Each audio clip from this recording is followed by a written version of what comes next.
Okay, so I figured I'd do an update. It's been a minute. As of right now, since I've done this transmission swap, okay, I'm at 130,000 miles. I do believe I had 120,000 on it, on the car, when the other transmission went to hell. So, all in all, I do like this transmission. I've got it more dialed in. Since the last video, I do believe it was a few days after the last video I did, I got help from Turbolamik to reset the transmission up, to try another way, see what they could do. And they actually upgraded me from 10.74 to 10.75, which I guess is still in the beta stages. But right off the bat, I could tell the difference the way it drove. But the reason why I went to them to try and get help anyways was because I'm just not happy with how fast it wants to downshift from when you put it to the floor. I did everything I could to get it to go faster, downshifting, but according to them, they will not allow it to cascade. So it won't skip gears to go down, no matter what you do. And it has to fully engage a gear going down. And I guess they also said for every one gear that's engaged, there are 3 clutches engaged. I guess would make sense, because there's not exactly, you know, an infinite amount of, or 9, there wouldn't be 9 clutches in the transmission. At least not this one. But the car drives a lot better. I actually have it a little smoother in position 1, which it's in position 1 right now. Position 2 is a bit more aggressive and sensitive to throttle inputs. So it's a lot quicker to want to downshift, so it's a lot more anticipative. It anticipates what you're wanting to do better. So I do like that. I've also been working on the car's tune more.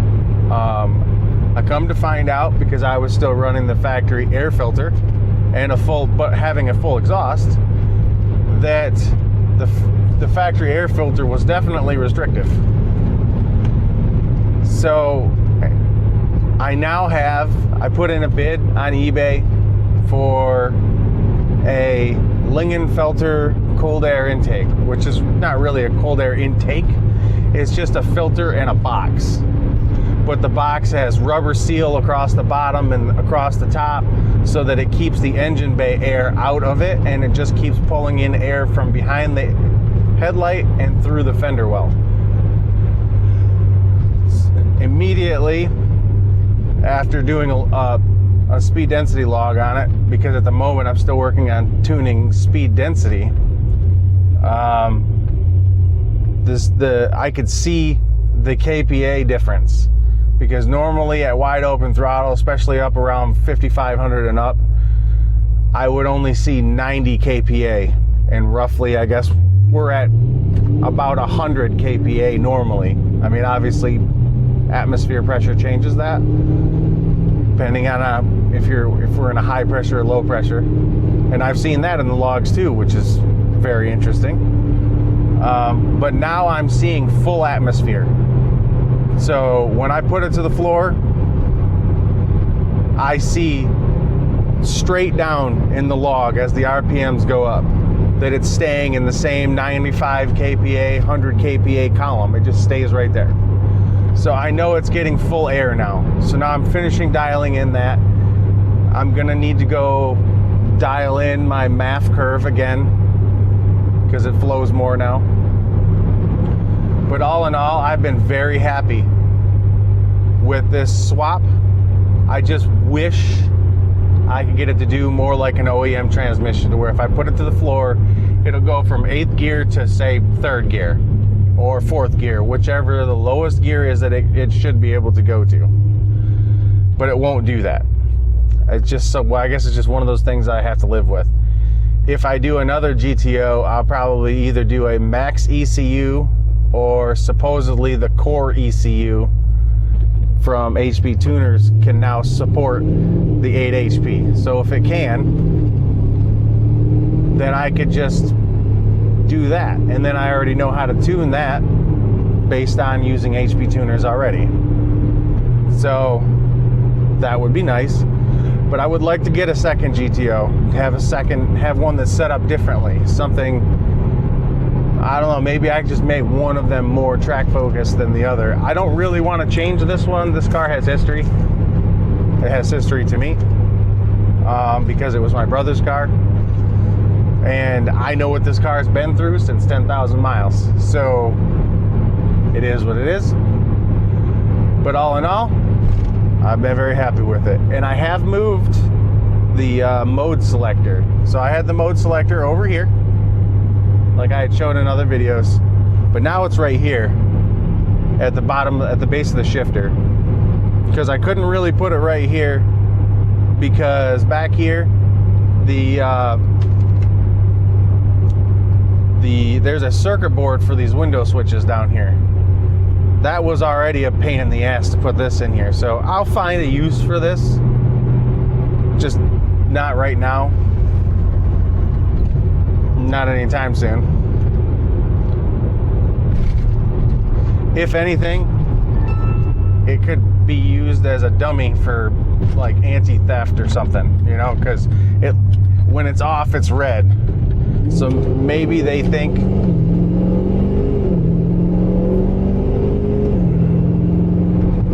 maybe they would think that that's why the car wouldn't move, but I have another way to disable the transmission. You can start the car, but you won't be able to drive it. But all in all, I'm happy, like I said. Now it's just beautiful sounds of the transmission. I've been daily driving the hell out of this thing, you know, since basically motorcycle season's over. And I've burn up the back tire on the bike. So now it's just daily driving this. And I'd say I'm probably going to continue driving this car until salt hits the road. When salt hits the road, then I'll stop driving it and go back to driving the truck. Because I'm not a person that's going to buy cars and let them sit in the garage. I'm going to enjoy them. If I own them, I'm going to enjoy them. But here we go. Here's some good sounds.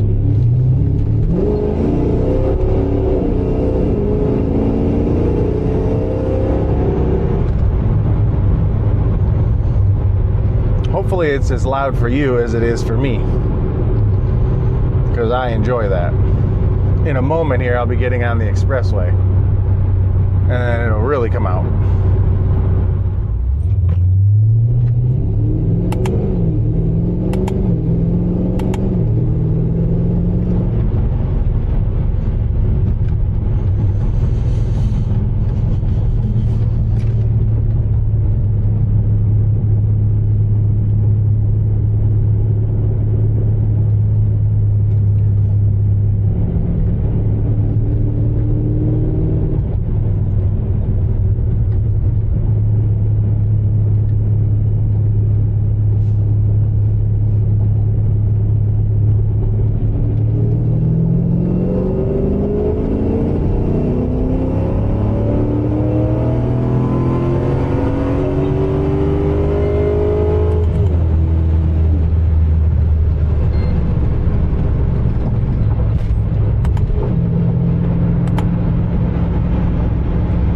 That was perfect.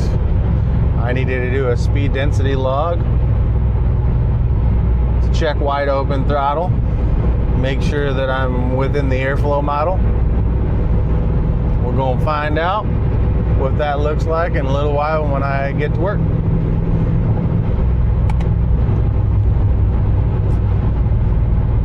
So that was in manual mode because I needed it to stay in 5th gear, because I can't really use 6th because that's the vibration gear. But was able to run that gear all the way out from 2,000 RPM to 6,500 or 6,600, wherever it was I stopped.